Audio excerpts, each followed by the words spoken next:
This is Deadline, and you have to understand, this is a very carefully crafted article. This is not some person that randomly wrote an article. This is like PR people that cost a lot of money have sat here and crafted this together with the people of Deadline. This is not a shooting the breeze type of article. This is very, very strategically planned. They want to create a picture. The picture is Kathleen Kennedy is the best thing that ever happened. She's fantastic. She was fantastic in Star Wars. She's leaving now on her own terms, and she's still the best, and she's going to continue to be the best forever. Are you with me? Yep. Exclusive on a rainy London day in December, not 2 hours after wrapping Star Wars Starfighter with director Sean Levy and a cast headed by Ryan Gosling, Kathleen Kennedy was ready to discuss the long-in-the-works transition of Lucasfilm. Right out the gate, she's not retiring. She didn't step down. She's right here. They're wrapping a movie right now, and she's the big honcho. Do you get what I'm saying, Professor? It's a transition. The article hasn't even started. They haven't even explained that she's leaving. First of all, they want you to know that she's on the set there because she's the best, okay? Then, the next thing, she's handing the reins to her longtime lieutenants. Notice, she handed the reins to them, to her lieutenants. They're people that work for her. She mentored them. She nurtured them. And now, she's finally giving them the reins under her terms. The Disney division will be run by Chief Creative Officer Dave Filoni. And on the business side, Lynn Brennan, a sharp Welsh executive who has been Lucasfilm Executive Vice President and General Manager after 16 years at ILM. So they've been working with her for years. Kennedy has been their boss, and now her lieutenants are going to get the reins from her when she's good and ready. Do you see what's going on here? They haven't even asked a question. This is an exit interview. They haven't even asked her a question. All we're getting is like an exposition dump. Yeah, it is glowing. Oh, she's going to do this and that, whatever. Kennedy has been getting them ready for a couple of years as she plotted a return to her first love. See, the only reason she's leaving now is because she's so busy and there's so many things on her schedule that she needs to do that she needs to take a step back. That's why she plotted this whole stepping down and prepared her lieutenants, which she's mentored, to take over. Now that they're ready, she's going to give them the reins. She's still on set working on Starfighter, telling Sean Levy what to do, but when she's good and ready, she's going to give them the reins. I'm sorry, this is annoying me so much. We haven't even gotten into the interview. She will be making a lot of Star Wars films far in the future, as well as teaming on some projects with Frank Marshall. They've been married nearly 40 years and fell in love as they presided over Steven Spielberg's Amblin in its heyday. By the way, Frank Marshall, the bigger talent there, piggybacking off of him, and Spielberg, name drop. Yep. Kathy, you may think about her Star Wars, and don't forget that in the heyday of whatever Spielberg was doing, she's the best. Before taking up George Lucas on his offer to run Lucasfilm, what nobody is talking about is that George Lucas thought that they would still want his creative input, and she would be sort of an operations manager. 2012, before Disney acquired the company for over $4 billion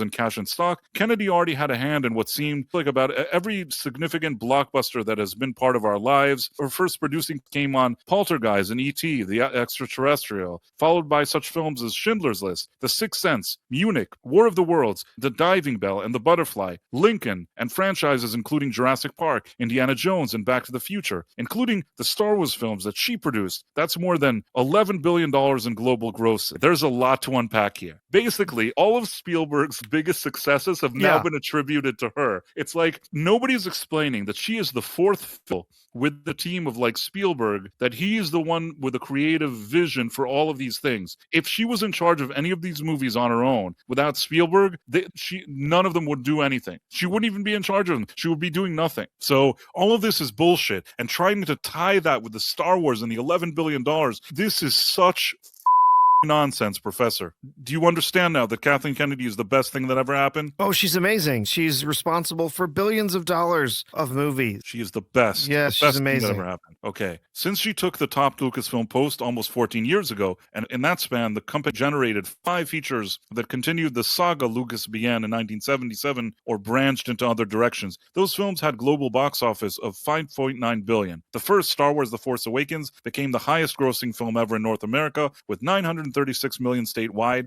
as it became one of only 7 films to cross the $2 billion globally. The Last Jedi and Rise of Skywalker, which completed the Skywalker trilogy, grossing $1.3 billion and $1 billion. So it's a diminishing return, but nobody's addressing that. Yeah. The first movie, just so you know, and I always say this, if Force Awakens was Yoda taking a dump for 2 hours, it also probably would have cracked $1 billion.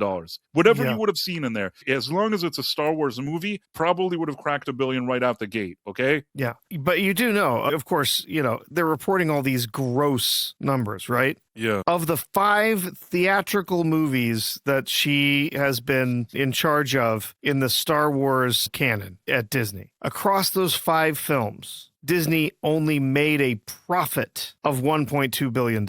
After everything they spent on all of these movies, they only made a profit of $1.2 billion. And the studio cost Disney $4 billion. Exactly. Not to mention, they then spent the millions of dollars on the Star Cruiser thing the way she wanted it. That was billions of dollars.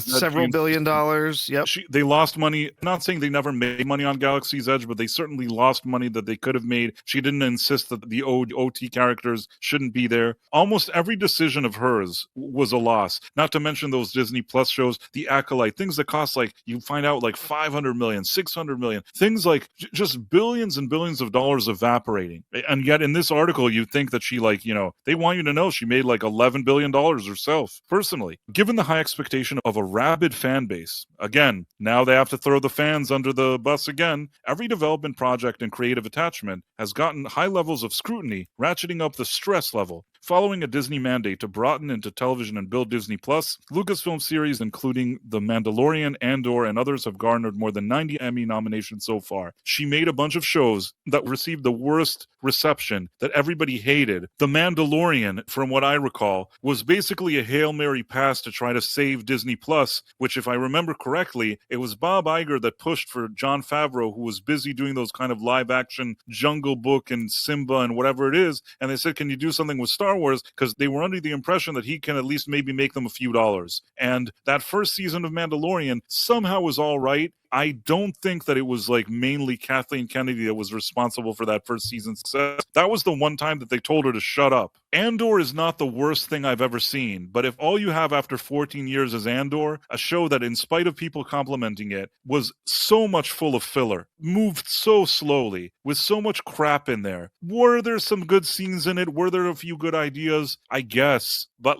was it great? Was something spectacular? No, and when you think of Mandalorian, season 1 was good. Season 2, okay, I guess. Season 3, off a cliff. Nobody's mentioning The Acolyte, Ahsoka, all that nobody's talking about that, right? The expansion also included 5 animated series, the Disneyland and Disney World attractions, Star Wars Galaxy's Edge. She insisted she didn't want original characters, and they lost money because of that, and the cruiser thing that they lost money on, billions, and the evolution of Lucasfilm Games. Professor, is anything even going on with the Lucasfilm Games? Not much. No, they've handed off just about everything to other companies to develop. So all I know there was this Outlaw game, which is yeah, it's terrible. Yeah, disaster. Kennedy has been discussing the succession plan for 2 years with Disney's Bob Iger and Alan Bergman, and now the succession will finally happen in the early part of 2026. Here she explains to Deadline why now and what's ahead for her. So that was just the exposition, which was very organic. Talk about this combination of Filoni and Brennan, and you finally loosening your grip on the reins.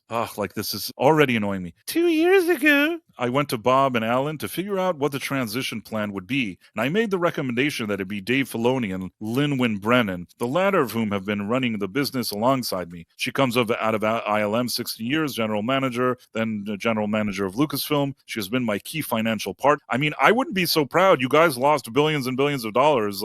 You're making it seem like she's some financial mastermind. My business partner running the company, again, not the flex you think it is. Dave is the perfect person to transition, but he hadn't made a movie, and I worked very closely with him, beginning with Rogue One, to get him a feel of how live action works. His background is animation, as he worked with George in Clone Wars. Yeah, he's animation. That's why I don't know what he's going to do with a live action. He's very talented and immersed in Star Wars. He and Pablo Hidalgo, the fact that she even mentions Pablo Hidalgo is, and this is just my personal opinion, one of the biggest weasels I've ever seen, that she feels free to say his name here. And just so you know, and this is, again, my personal opinion, I think if that Gina Carano thing would have moved forward, Pablo Hidalgo, his name would have come up a lot, but not in the good way that you think, Professor. No, Hidalgo's a joke. He was, as it says here, he's a walking encyclopedia inside the company. No, he's terrible. He's absolutely awful. He can't keep canon straight. He can't keep characters straight. He can't keep timelines straight. That was supposed to be his job. That was his only job. He had one job, and he blew it over and over and over. They always have the answer when you ask, how can I do this with a lightsaber? Or what colors were the sabers? And it shows you how much she doesn't understand about Star Wars herself or anything else you need to know with what has come before. Dave has now spent all the seasons of The Mandalorian working with Jon Favreau, who's been a great mentor to him. And then he went off and did Ahsoka, which was a disaster, which came from some stories he was telling in Clone Wars. Clone Wars started with George Lucas, which is why it wasn't a complete disaster. But again, we've seen what happens when Dave Filoni is left to his own devices. He's not strong enough. He was able to create the season 1 of Ahsoka disaster, and now he's finishing directing some of season 2 and writing all the episode. He finished that in October. Well, I don't have many hopes for that. But my point is, we've been talking about this for 2 years. The deadline, Bob Iger retired and was replaced and then came back. Kennedy. That is not happening here. I told everybody I would stick around a bit longer than I had intended, but I'm so ready to go off and have the chance to make lots of movies. It's like, again, the picture is clear. Kennedy, everybody wants her to stay because she's the best. And she told him, listen, I'll stay longer to make sure that this thing is running. Yeah. This is a tight ship that's running. Going to stay a little longer. I have to go, though. I'm not going to stay here forever as Lucasfilm president, even though you want me to. You're desperate for me to stay. Yeah, I want her to stay around so bad. So bad, because she's making $11 billion, Professor. But she's just so, she's so passionate about her creative work. All the work that she's done creating these movies that have made Disney so much money. She wants to be back out there helping make these creative decisions and making movies. Yeah. Yep. I want to do more movies, and I want the opportunity to get back to a kind of eclectic group of movies the way I used to. I'm looking forward to working with Frank again on some stuff. He's been doing lots of documentaries and having a ball. I'm also interested in seeing in new technology, I have to say. So this is also, if you're thinking that this is some lady that's past her prime, that's in her 70s, doesn't know what's going on, AI. She's at the forefront of AI, Kathleen Kennedy. Yes, I am interested in exploring using those tools in responsible ways and working out the complications around trying to figure out what we're going to do in terms of protecting artists' rights. That is vitally important. But at the same time, there's nothing more exciting than having new tools that can expand on what you're capable of doing in terms of creating visual language around stories. I don't even think she wrote this. I feel like somebody else wrote this. I'd be surprised if she even constructed these sentences. I've had a unique opportunity to be around a lot of that over the years and witness those changes. I genuinely feel like we're entering that moment again where we're going to see things we've never seen before. I just think that's really exciting. Let me tell you what I think about this interview. There's two types of interviews. There's the one that somebody sits with a microphone and actually has an interview, and there's one that you get an email and then you send responses. This is a PR team answering. No question. This is crafted. There's no question. A team of minds sat here very, very careful. And they've probably been doing it for a while, not in 5 minutes. This probably went through many, many revisions with each sentence landing to present a certain picture. The picture is Kathleen Kennedy is on top of the world. She's on top of her game. She has decades ahead of her where she's going to make the best movies. She's made billions for everybody. They're begging for her to stay. She's on top of all the latest technologies. She herself prepared this transition. She plotted it, as they said. She planned it. And now she's going to do things on her own terms. And everybody wants her to stay because she's the best, but she has to move on, even though she's the best. It is somewhat comparable to when we did Jurassic Park, because it was a collision of innovation that George was doing already in terms of sound and picture and editing and all the areas of digital innovation that he really spearheaded. And what emanated after that was 3 years of discussion and R&D to get to the point where we could create Jurassic Park. I watched that whole evolution and it was part of seeing that change. Very carefully crafted, because she's not the one that did any of this. You know what I mean? She watched the evolution. She was part of seeing the change. And the way you know what I'm saying? Once it's Spielberg and Lucas, we did that. I was a part of it. I saw. We made the big special effects movies. I'm not saying that it impacts every single story you're going to tell in cinema, but certainly for big tentpole stories, when you're trying to world build and create images people haven't seen before, I really believe this technology is going to do that. This does not sound like her voice. She's never said any of this. Deadline, you've just wrapped the 6th film in this universe. Is Starfighter meant to be an ongoing theatrical series? It was envisioned as a single film. Sean Levy just made the experience so pleasant for everyone, and we found this 14-year-old kid out of Ireland who had virtually no experience. You think she's leaving? She's on the set of Starfighter now. She's the boss. Starfighter is happening. She's there telling Sean Levy what to do because she's the best. Kennedy, there's a beauty in being at the stage of my career where you pretty much know what you're good at and what you really want to do, which is nothing. You're not good at anything, lady. And that's an incredibly satisfying feeling, is it? I never envisioned that I would ever be an executive, but I don't regret any of that. You know what? I didn't envision that you'd be an executive either. Certainly not in charge of Star Wars. She talks about like the highs of her career, you know, as a Lucasfilm president and all this. The majority of the people that I run into, they all love Star Wars. They love the movies. They love all the shows. Not your shows, not your movies, but whatever. But the lows. Are you ready, Professor? Oh, yes. The lows of her career as a Lucasfilm president. And this is the part. They waited this whole thing of like building up her ego and telling everybody she's the best. Now's the middle finger to you, Professor, and to everybody listening and to me. The lows are that you've got a very, very small percentage of the fan base that has enormous expectations. And basically they want to continue to see pretty much the same thing. And if you're not going to do that, then you know going in that you're going to disappoint them. I'm not sure there's anything you can do about it because you can't please everybody. It's like, lady, shut the up, okay? There's not a matter of pleasing everybody. It's not a very, very small percentage. If it was a very, very small percentage, you would have made 50 Star Wars movies. The truth is that Solo flopped, Rise of Skywalker lost money, and you know, you drove the franchise off a cliff. All your shows got terrible ratings, had to be canceled. There was all this happening. You suck. Yeah, like, but the next sentence is the best. All you can do is try to tell good stories and try to stick to the essence of what George created. She threw out what George created. She erased a decade of stories that were part of the EU, threw all of those out, and then tried to tell good stories. Of course, she failed miserably at telling good stories, but that's all she can do. She can try to tell good stories and try to stick to the essence of what George created. She did neither of those things. The whole idea of hope and fun and entertainment is what he's done over all the years. That's what I try to preserve. Shut up, ladies. Just shut the up. Nothing. You literally you did not even look at the plans that he had for the upcoming films and say, how can we take these and adapt these and make something that, you know, that continues this story? No, you took the scripts he gave you for his